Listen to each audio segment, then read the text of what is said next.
Hi, Kaneenika. Hi, how are you? Yeah, doing good. How about you? Good. I had a lecture actually, just got over, so.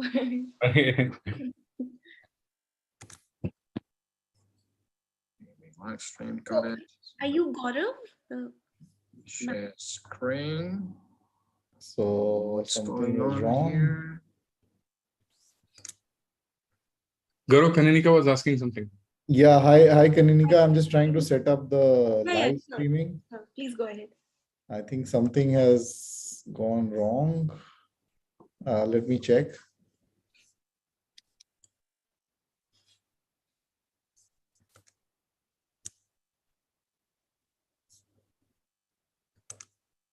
Hang on.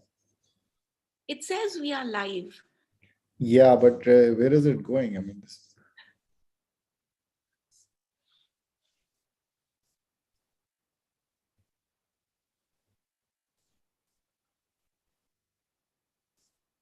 it says it's upcoming.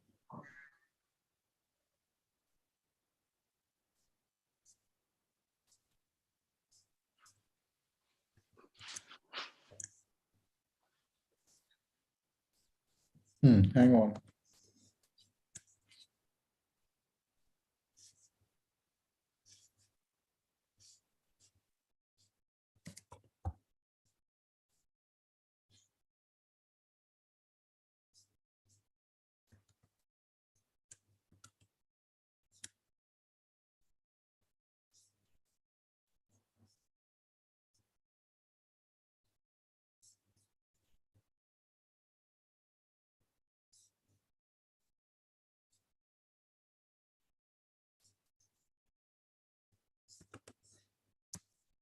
Let me just record it. I'm not sure if it's going live, so let me just record it too. Yeah, I tried clicking on the link, but it takes me to some blogger website. Oh, there's something going wrong.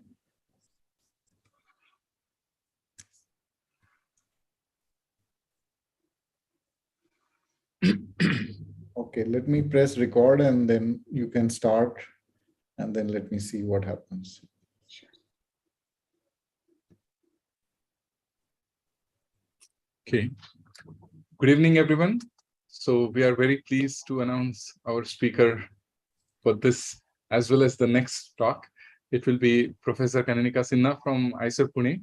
So we are very happy that she has agreed to have a mini course here of 2 lectures in our seminar. So Professor Kaneenika Sinha did her bachelor's in mathematics from Delhi University, followed by master's and PhD in mathematics at Queen's University, where she worked with Professor Ramurthy for her thesis. Then she has held postdoctoral positions at University of Toronto, then at University of Alberta, also at MSRI Berkeley, after which she joined IISER Kolkata as a professor, assistant professor in mathematics. And currently she is an associate professor of mathematics at IISER Pune. So today she will be giving the first of the 2 lecture mini course on central limit theorems in number theory. Over to you, Kaneenika. Thank you, Atul, for the introduction. Let me just share the screen.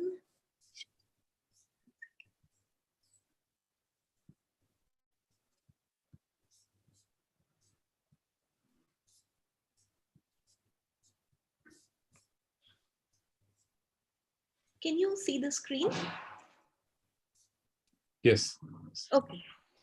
Okay, so thank you to the organizers for the invitation to talk in this very nice seminar. So a few months ago, I think I was tweeting about teaching this course on probability and number theory at IISER Pune, and Gaurav read those tweets and suggested that we could probably run some seminars some talks in this seminar. So instead of giving a very elaborate lecture course, I thought it would be nice to emphasize on a very important topic, which brings together limit theorems in number theory. And in part 1 of this talk series, we'll only focus on this very nice function called the omega function. Yeah. okay, which counts the number of distinct prime divisors of n. So we will study the behavior of this function and also learn how to interpret this behavior in the language of probability, which leads us to ask many interesting questions and leads us to the notion of central limit theorems. And this actually is at the heart of what is called probabilistic number theory. So omega of n denotes the number of distinct prime divisors of n. And as you can see almost immediately, is that this is an additive function. So if m and n are co-prime, then omega of m times n is the sum of omega of m and omega of n. Now, one thing we notice about omega of n is that this is not a very stable function, right? There would be obviously lots of fluctuations here. You could have a prime number that is immediately followed by a number with many, many prime factors. So we start by asking the average order, or say average value of omega of n. So how does this function behave on average? So in other words, you take the sum of omega of n up to x and see if when you divide it by x, if you get something interesting. So this is omega of n is basically the sum of ones. So for each prime dividing n, you just have this number 1. And so you interchange this summation. And now what you do is you first sum over all the primes up to x. And then in the inner sum, you have all the multiples of primes which are bounded above by x. And the inner part, of course, is just the greatest integer of x over p. So which is x over p plus a small error term, which we just O of 1. And I leave it as an interesting exercise for the PhD students here to check that if you have the sums of reciprocals of primes up to x, this actually gives you log x plus O of 1. In fact, it is asymptotic to log x. So we put that in here, and this tells us that your average order of omega of n is like log n. Okay, so we will define average order formally as well, but this is just to give you an idea. Okay, so now this whole, whatever we studied, whatever we mentioned now, it can be interpreted in the language of probability in a nice and simple way. So what is our probability space? Let us just consider the set of all natural numbers up to some number n with uniform probability. By that, I mean that the probability of any single term uniformly is equal to 1 over n. And therefore, for any subset A of this set, probability of A is just the cardinality of A divided by n. Okay.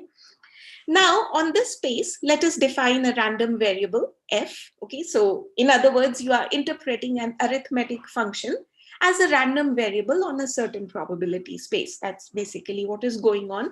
And then you can talk about the expected value and variance of these functions, of this function f. So the expected value by definition will turn out to be something that looks very much like the average value of f of n. And then you can also ask questions about the variance. Okay, so how does f of n fluctuate around its expected value or average order in the language of number theory? So these are the basic questions. So in particular, we just saw for omega of n, we saw that the expected value of f was log n plus O of 1. And now to talk about the variance, what we do is, so we take omega of n minus log capital N, square this, and try to understand the average order of this thing here. This essentially is the variance, right? So if you carry out this calculation, it is not very hard.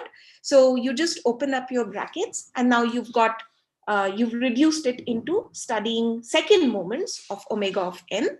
So 1 over n times summation of sigma omega square of n, as your n runs over all the numbers up to capital N.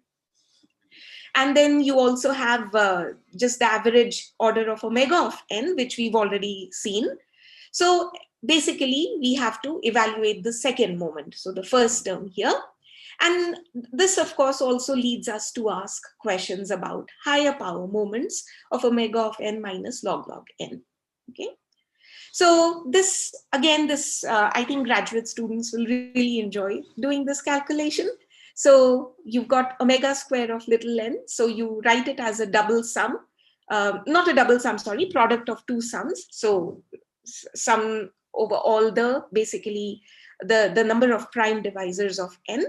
So you can now do this in two, divide this further into two parts. So one is, of course, when p is equal to q, which is just counting omega of n, and then over all two tuples of primes which are not equal to each other and whose product divides n. And then again, as before, by standard interchange of summations and some careful observations, such as, so we come down to the last equation here.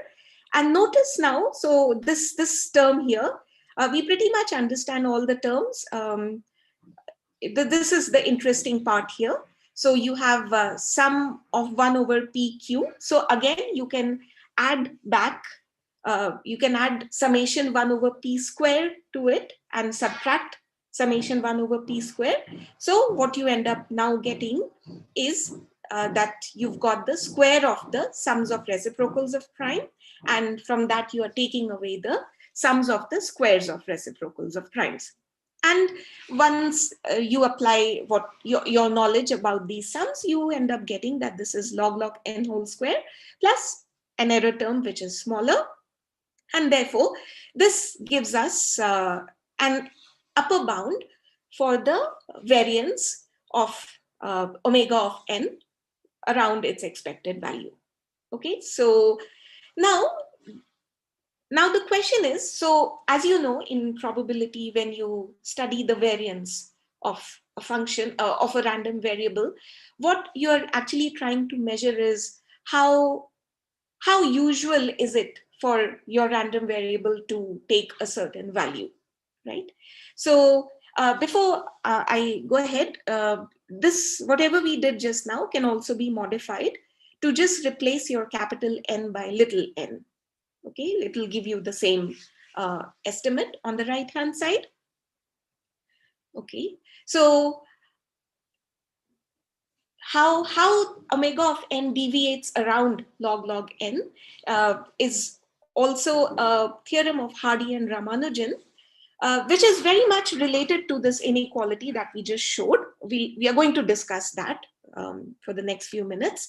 So what does this theorem say? It says that the number of n's for which omega of n minus log capital N takes a value which is significantly greater than root of log n is of natural density 0.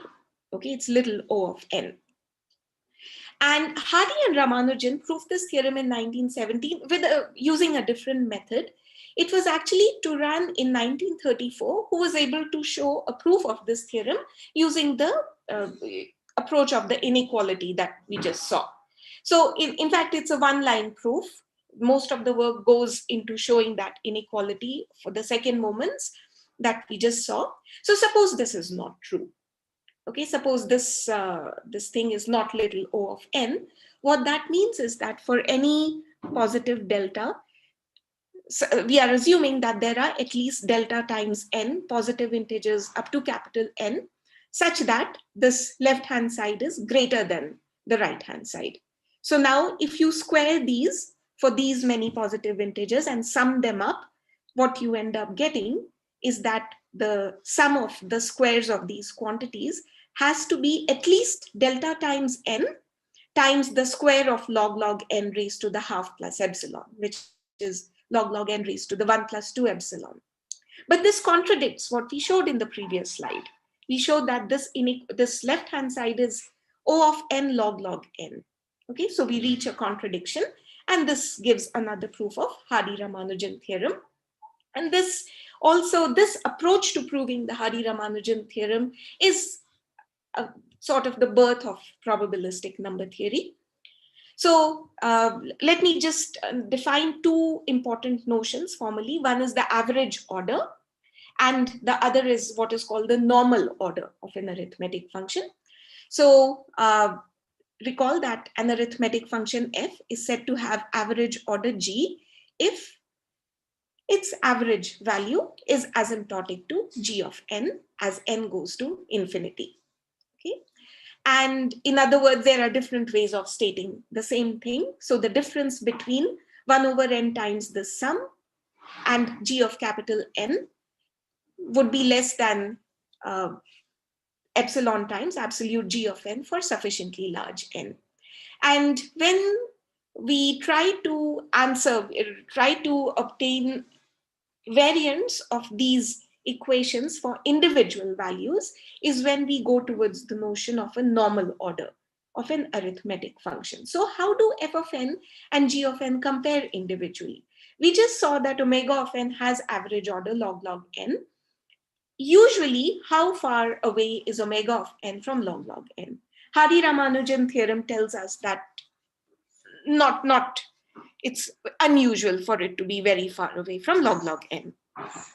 Okay, so this takes us to a formal definition of the normal order of an arithmetic function. So this says, so an arithmetic function f is said to have normal order g if for any epsilon greater than 0, this inequality, absolute of f of n minus g of n less than or equal to epsilon times absolute g of n, holds on a set of natural or on a set of integers in the set of natural numbers with natural density 1. So the probability of the opposite of this happening is just very, very low. It goes to 0 as capital N goes to infinity. Okay, so to take this analogy forward, f of n is equal to g of n plus something which is of much, much smaller order than g of n almost everywhere on the set of natural numbers. Okay, this is what normal order means. So it's interesting to note that neither of the above implies the other. One would think that, okay, we all know, we know enough, we've seen enough of life to know that average order would probably not imply normal order. But it does look from the definition that perhaps normal order is something stronger than average order, but that's not true. So let us take this function f of n, which is 0 if n is even and 1 is odd. So this function has an average order half, but it does not have a normal order. I think it's pretty easy to construct many such functions. But for the opposite like counter example, let us take this function f of n to be equal to n if n is prime, and let it be 1 if n is not prime. Okay, now since the set of primes has density 0, this immediately tells us that f of n has normal order 1. But if you try to evaluate the average order of f of n, okay, by this technique of partial summation, again, graduate students can try this exercise. The average order of f of n is like n over 2 log n. Okay, so this is another example where your normal order and average order may not necessarily be equal. But in the case of omega of n, we saw that it has average order log n, and by the Hari-Ramanujan theorem, it has normal order log n as well. Okay, so now we want to study this phenomenon of these second moments and variance more carefully. So this is a very famous inequality called the Turan-Cubilius inequality, which tells us, so let's describe this and actually generalize whatever we did for omega of n to additive functions. Okay, so and as I'd mentioned before, an arithmetic function is said to be additive if f of m times n is f of m plus f of n whenever m and n are co-prime. Okay, so if you have some f of n and you know the prime factorization of n, then f of n can be written in terms of the sums of f at all the prime powers. Okay, and an additive function is called strongly additive if f of p to the k is equal to f of p for all primes p and for all powers k. So in particular, the function that we are looking at, omega of n, is a strongly additive function. But there are examples of functions which are additive but not strongly additive. Okay, so suppose you wanted to count the number of prime divisors of n, counting multiplicity. Okay, that function will no longer be strongly additive, but it will be an additive function. Okay, so if you want to evaluate average orders of additive functions, so using the additivity, this is actually not very difficult to simplify. So you have f of n, which you write as sum of f of p to the k's, where p to the k's are the highest power of p dividing your little n. So in other words, when you do the interchange of summations, what you have is you take f of p to the k out, okay? And now what you are calculating is all the multiples of p to the k, which are less than or equal to capital N, which are not multiples of p to the k plus 1, because p to the k is the highest power dividing this. So this can be simplified. So this is the greatest integer function here. And then you can sort of take out the main term and whatever the remaining error term. Okay. And if f is strongly additive, this sum can be simplified further. Okay. So what does the Turan-Kubilius inequality do? It also tells you a nice recipe to write down the deviation between this this average of f of n and the main term that you have got here. So following probabilistic notions, we call this function e of x, which is what you would think the expected value. And then you also define d of x to be what you would call the deviation. And so you have these two functions. Then it turns out that there is a function epsilon of x, which goes to 0 as x goes to infinity. And this inequality, this sharper form of Turan's inequality, holds uniformly for all additive functions f. So this choice of your epsilon of x does not depend on f. We can choose a function which will work for all additive functions and for all x. Okay. So in fact, when you do the proof of the Turan-Kubilius inequality, this is the function that one can take.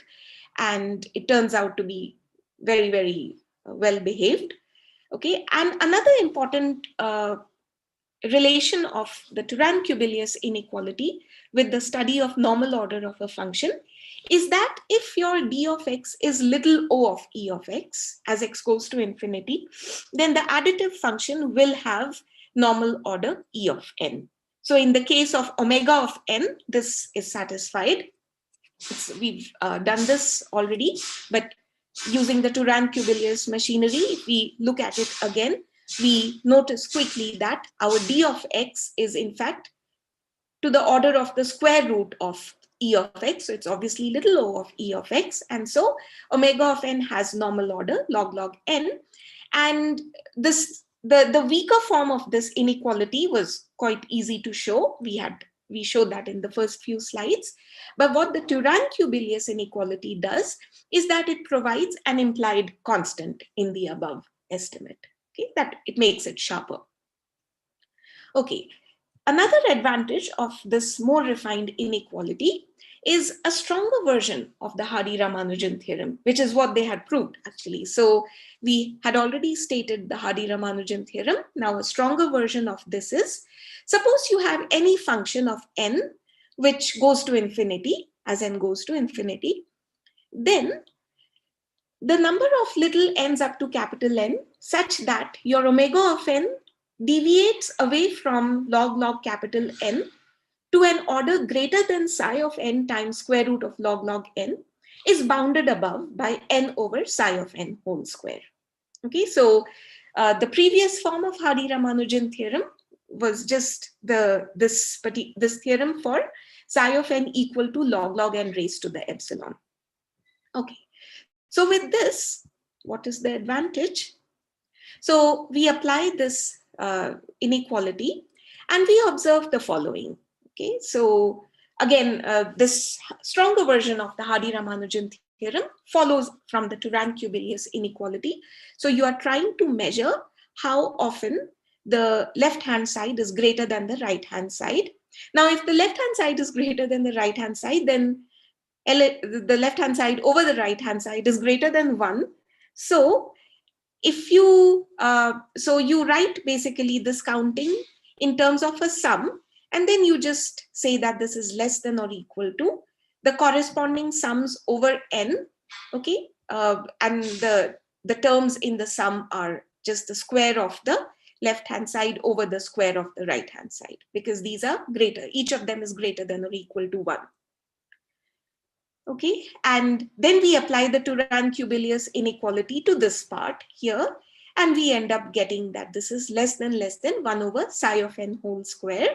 Okay, so this tells us that this gives us the stronger form of our Hardy-Ramanujan theorem. Okay, so in case people were lost so far, here's a very quick recall of what we've done so far. So omega of n is the number of distinct prime divisors of n. We know the average order of omega of n is log n. And we also know by the work of Turan that we can, we have upper bounds for the variance between omega of n and its expected value or its average order. Hardy-Ramanujan theorem, we learned the Hardy-Ramanujan theorem, and which is basically telling us that the natural density of the set of those integers where omega of n deviates far away from log n is 0. Okay, so this takes us to final questions about the distribution of omega of n, and it takes us to a very famous theorem called the Erdős-Katz theorem. So we now have information about the expected value of omega of n and the expected difference between omega of n and its expected value. So the question arises, is there a distribution function for omega of n? So if normally the difference between omega of n and log n is of the size square root of log n, can we say something about the distribution of omega of n minus log n normalized by the square root of log n? Okay, so essentially we are normalizing this by the square root of our variance. Okay, so in the 1930s, Mark Katz observed that this question can have a probabilistic interpretation, which is what I started telling you about, and some number theoretic estimates would lead to an answer. And the story goes that when he was giving his talk, Erdős was in the audience, and he knew how to prove the number theoretic part of these estimates. And so together they answered the above question, and they proved this theorem called the Erdős-Katz theorem, which says that the quantity that the normalized quantity that we are looking at, in fact, follows the Gaussian distribution.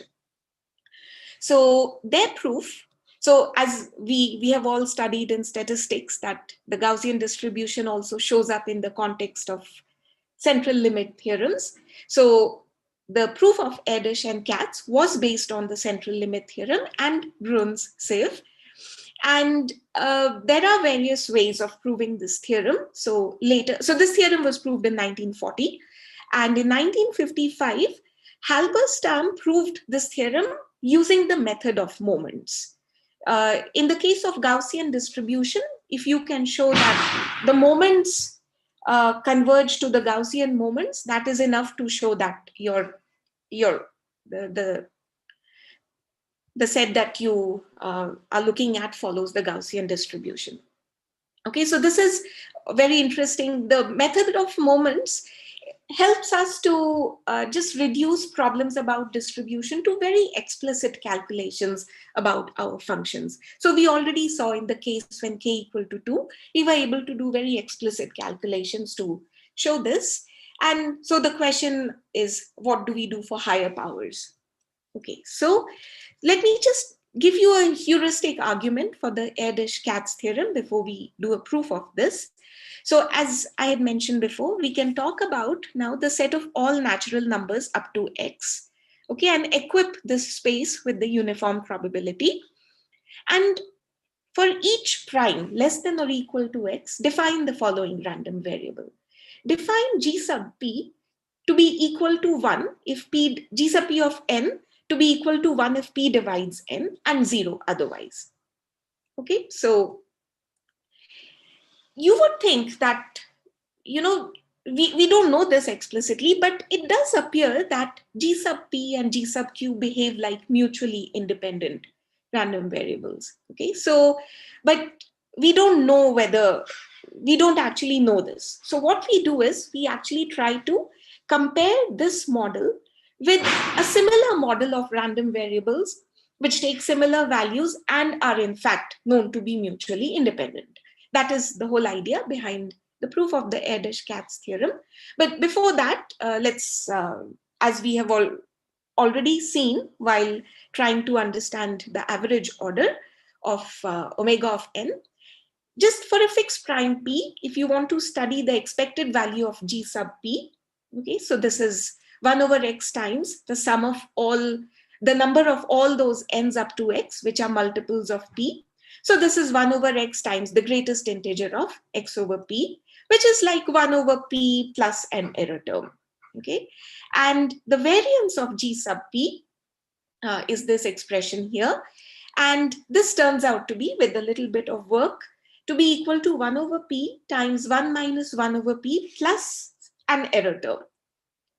Okay, so how do we relate all of this with the central limit theorem? So if you imagined that GP and GQ were mutually independent for distinct primes P and Q, you could talk about the sums of those random variables. So a central limit type theorem predicts the distribution of sums of these random variables G sub P, normalized of course by the expected value and the respective variances, sums of the respective variances. And this is essentially, so if there are a bunch of certain conditions that your variables satisfy, then it would predict the distribution of quantities of this form. So in our case, this sum of G sub P is just omega of n. Okay, summation of mu sub P is asymptotic to log x. Summation of sigma P square, which by Turan's inequality is actually, this is more refined. So this is, in fact, it can be shown to be asymptotic to log x. And therefore, a central limit theorem would predict, if all was well, if these random variables satisfied all the conditions that we want them to satisfy, a central limit theorem would predict that the normalized variable here is normally distributed. Okay, so how, but we don't know whether we can really apply the central limit theorem directly to this. So the details of this heuristic argument essentially consists in comparing G sub P to nice random variables, which we know to be mutually independent and have expected value and variance very similar to omega of n, to G sub P. Okay, so this was rigorously done by Erdős and Katz. So now, as I mentioned, there are several proofs. We present ideas from a proof of the Erdős-Katz theorem by Granville and Soundararajan because it's very simple and very explicit. So this proof does not use the central limit theorem at all. It just depends on very, very explicit calculations. But before outlining their proof, we also expand upon the connections with central limit theorem using an idea of Zeev-Rudnick, which simplifies the proof of Granville and Soundararajan. And these proofs do not require any sieving argument, but the method can be combined with sieve methods to understand the distribution of omega of n in other types of interesting sequences. So in the next seminar, we'll see how the explicit proof by Granville and Soundararajan can be generalized to other types of arithmetic sequences. But today we'll just focus on the Erdős-Katz theorem. Okay, so as I mentioned before, for a prime P, define G sub P to be equal to 1 if P divides n and 0 otherwise. We have already done all this work. We have shown that average value of G sub P of n is 1 over P plus a small error term. Okay, if P is not equal to Q, we have also seen that if you take the products G sub P of n times G sub Q of n and average it out over all the numbers up to capital N. Again, we get 1 over P times Q plus a small error term. So is it true? We don't, like I said, we don't know whether these GPs are independent, mutually independent or not. So how far away is the left-hand side from the right-hand side? Okay, we don't have the answer to this. So we now move to a probabilistic model of some random variables with similar properties. So we define X sub P, we take X sub P to be independent Bernoulli random variables. What does that mean? These random variables take the values 0 or 1. 1 over P and 0 with probability 1 minus 1 over P. So if you model random variables in this way, you immediately see that the expected value of X sub P is equal to 1 over P. Okay, you remember expected value of G sub P was 1 over P plus something small. Then the variance, so sigma P square, this will turn out to be 1 over P times 1 minus 1 over P. And recall, variance of G sub P was very similar to this, but there was an error. Okay, so one other nice observation, that if you now take the sums of these random variables by centering around the expected value, so GP of n minus 1 by P, the sums of these for all primes up to x turns out to be essentially omega of n minus log x, which is the quantity that we learned to study using explicit number theoretic methods. So now what we want to show in order to prove the Erdős-Katz theorem is this. Okay, we want to take the kth for every k, for every natural number k, we want to show that the average of these powers is equal to m sub k times log x raised to the k by 2 plus a small error term, where what are m sub k? These are the kth power moments of the Gaussian distribution.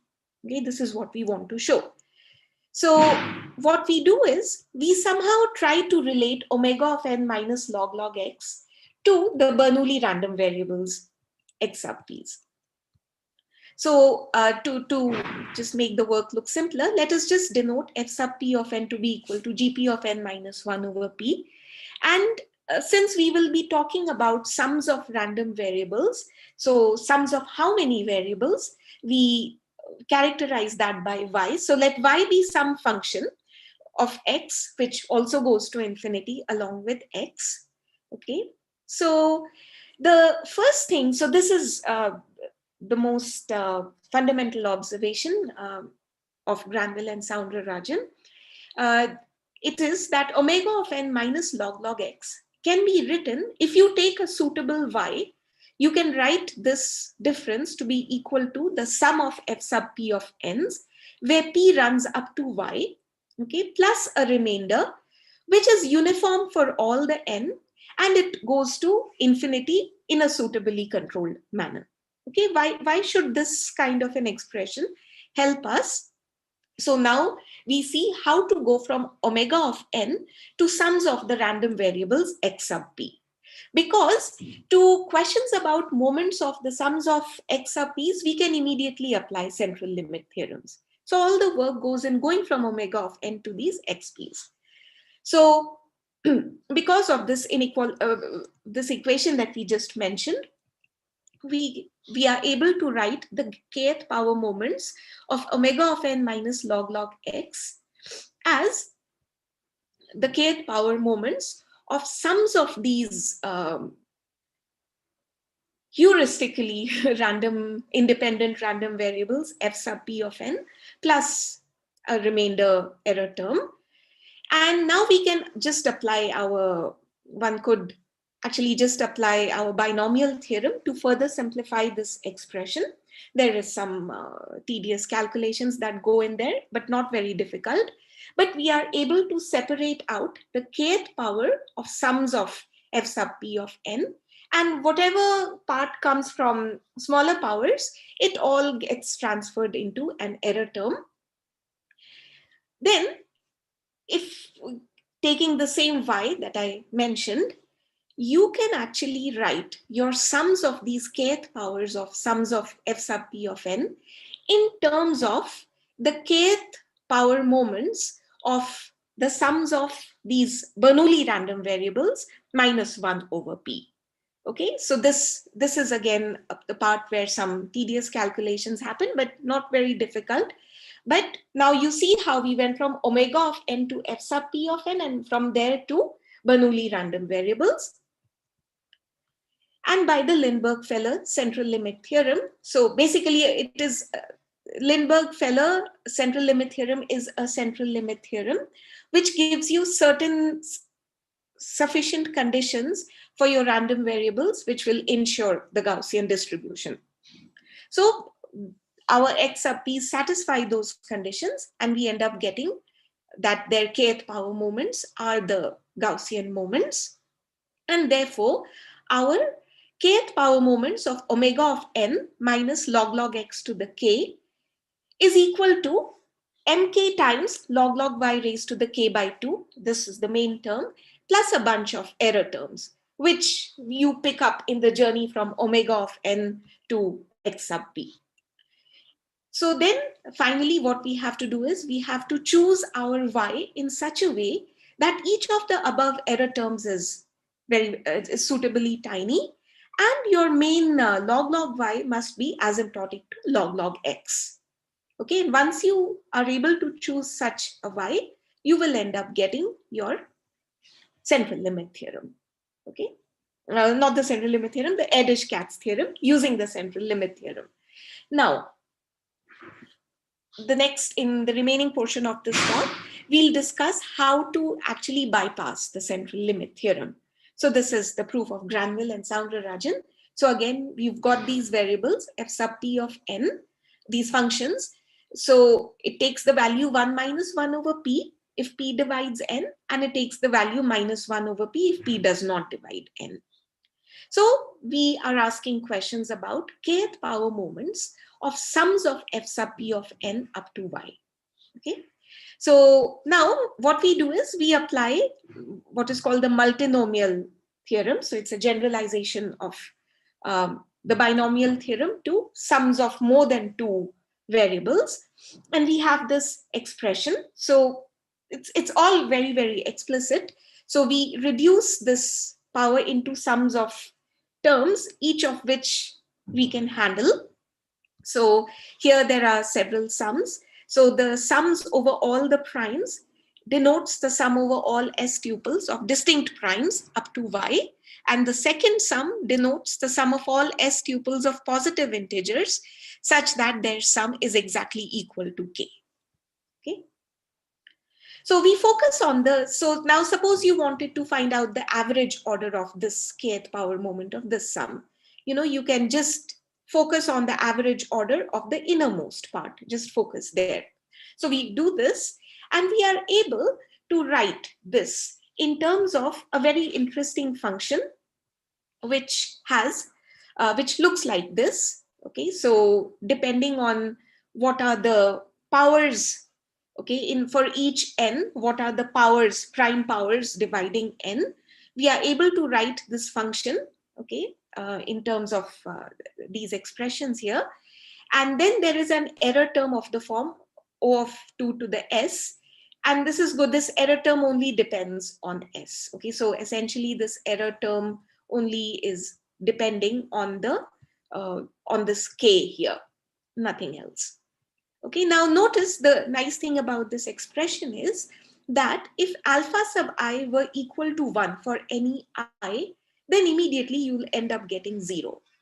Okay, and so what this tells you is that this term, this function g, would be if it is non-zero, then 2 times s has to be less than or equal to k, because each alpha I has to be greater than or equal to 2. The moment alpha, even if one of the alpha i's becomes 1, this whole function just becomes 0. Okay, so again, with some explicit calculations, we are able to just reduce our kth power moments of the sums of these fp's into functions which we can handle, and an error term, which depends on k and on y, on how many random variables you are summing over. Now, if k is even and s is k over 2, okay, then your alpha 1, alpha 2 up till alpha s, each of these has to be 2 because we want them to sum up to k. So it turns out that in this whole expression, this is the term, this is the part that will give the main term, and all others will go into the error contributions. So the contribution from s equal to k over 2 to the above sum, okay? So the number of distinct primes is k over 2. Turns out to be this function here. And notice the leftmost part is very similar to the Gaussian moments. So we have to just learn how to deal with this sums here, okay, where you're running over all possible k by 2 tuples of distinct primes up to y. So again, by using the knowledge of sums of reciprocals of primes, it can be shown that this expression is log y plus O of log k, okay, the whole thing raised to the k by 2. So log y raised to the k by 2 plus an error term of a smaller order. And the contribution from the terms where s is strictly less than k by 2, so the number of distinct primes. So just going back to the previous slides, we have essentially simplified into many sums. And in each sum, the most important thing to consider is how many distinct primes are there in your term. So if that number of distinct primes is strictly less than k by 2, the contribution from those terms can be shown to be small.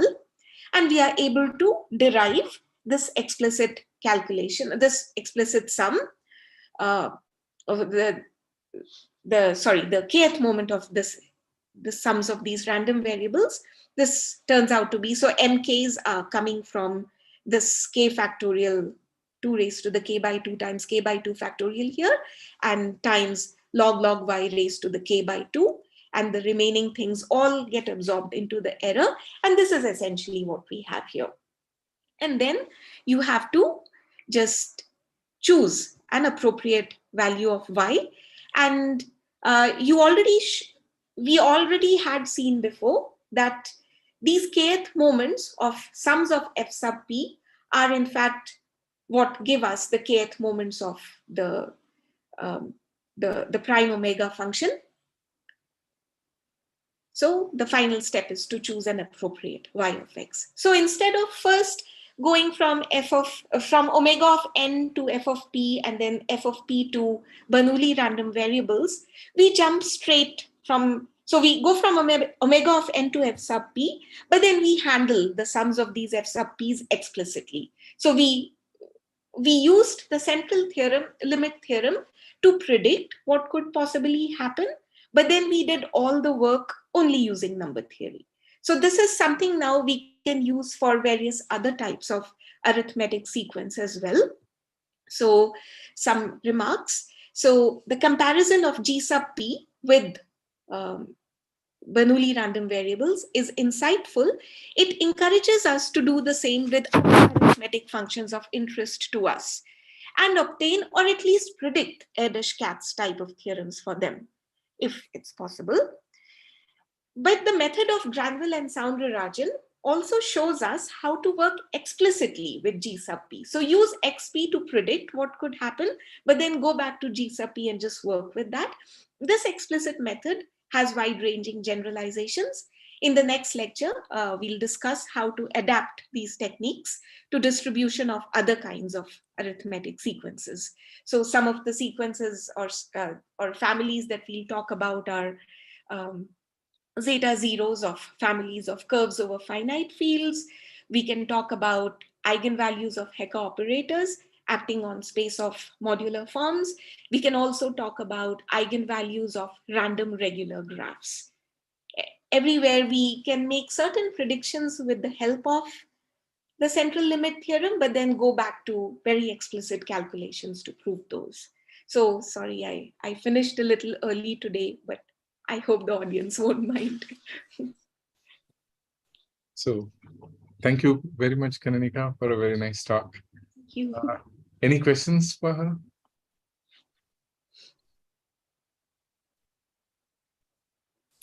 Hi, Kaneenika. Hi. Hi. So basically, what I understood was, I mean, so if we don't use granule and sound, then you would need to you would need an XP such that you can compare your GP with XP, right? I mean, We would for need a- different arithmetic functions. Yeah, we would need to compare GP with XPs. Okay, and sound and GRAN will avoid that. Totally. Yes. So you don't need to guess that XP, but this, I mean, whatever arithmetic function you have, new, Yeah. you can do this. Okay. Yeah. Okay. Yeah, just for my understanding. Thank you so much. Any other questions? So I wanted to ask, is there some reading material that might benefit students in this thing? Yes. I wanted to mention that. So my students actually worked out all the details of the proof of Granville and Soundarajan in the take-home exam. So I'm happy to share that if you wanted to circulate that to the students. And regarding, so Granville and Soundarajan's proof is published. It's in this book, Equidistribution in Number Theory. So it's based on a summer school that happened in Montreal in 2005. So their proof is in one of the chapters in this book, and it's also available on their web pages as well. It was published in 2005. So if you just scroll to their web page, and maybe I'll tell you the name of the title of the article.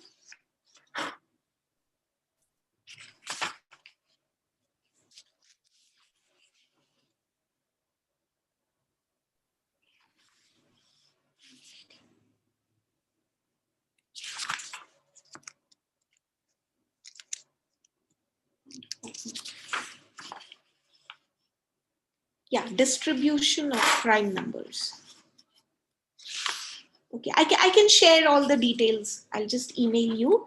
If there are any students who want to study this in more detail, all the lectures of my course are also available on IISER Pune's Science Media channel.